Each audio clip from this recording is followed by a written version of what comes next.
Hello, lovely, and welcome back. I want to talk this week about why women often feel lost after cancer treatment ends. And in the last episode, we talked about self-leadership and why you don't need fixing after cancer.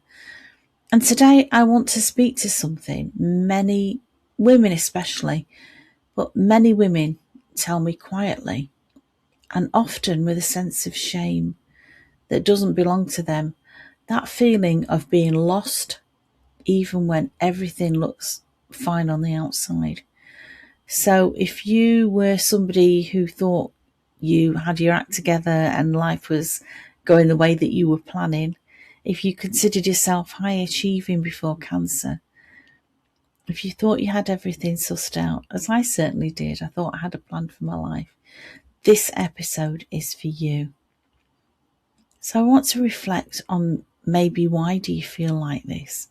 Because many people say to me, just don't understand why I feel so unsettled. I'm functioning, I'm back at work, my cancer's gone now, my treatment's ended. I should feel better, but something feels off.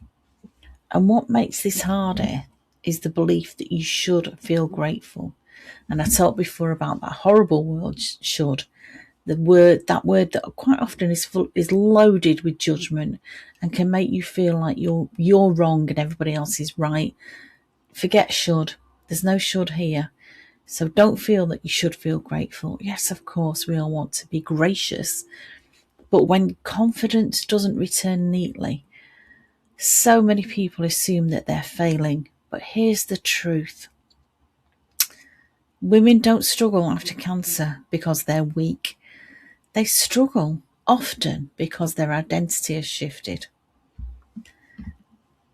And consider this, maybe before cancer, competence carried you. You knew what you were doing.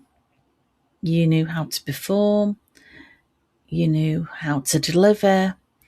You could multitask. You could hold things together. You were so capable.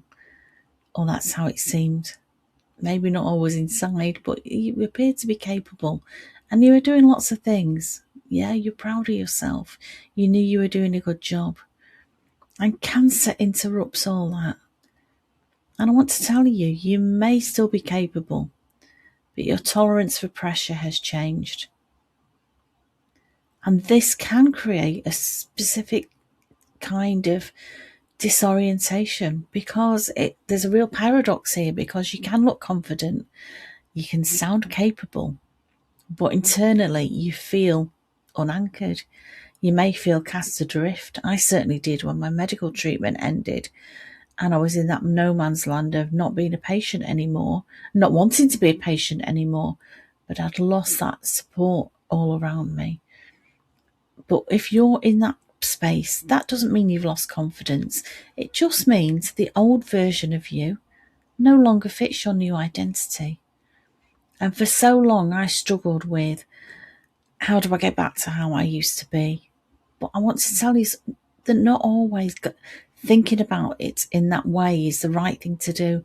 Quite often thinking about going back doesn't work, because women especially are so excellent at adapting. So many women try and slot themselves back into old roles. But cancer can change how you relate to people around you, how you relate to time, how much energy you've got, how much meaning you apply to things, how your priorities may have shifted. So when dissatisfaction appears, it's not ingratitude, it's growth. And this is not a problem for you to solve. It's just information. It's a signal that something shifted and maybe something needs to change. And here's the reframe that I want to give you. You're not lost. You are between identities. You're moving from one season of your life into another. Just as the shock of, as I was, feeling like quite a well person, feeling like I wasn't ill, from that moment of diagnosis and shifted immediately into being a very sick woman staring death in the face, then going through treatment and then being told, oh no, your treatment's ended now. You've got no evidence of disease. and I was moving into another phase. So all the shift in identities, it's not something we're prepared for.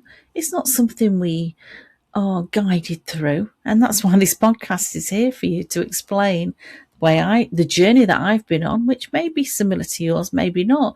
Maybe some things are similar. I'm not here to say I know everything you're going through, but I can really share my struggles for quite a while of moving between these identities, how I struggled and then how I resolved that. So I want to give you the knowledge that you can get through this, because reframing this into you're not lost, there's nothing wrong with you, you're just between identities, you're shifting from one chapter or one season in your life into another season. And for me, I want to make the next season of my life better than it was before. And I'm going to stop reflecting on everything that I've lost. And I'm starting to look forward to everything who I'm becoming.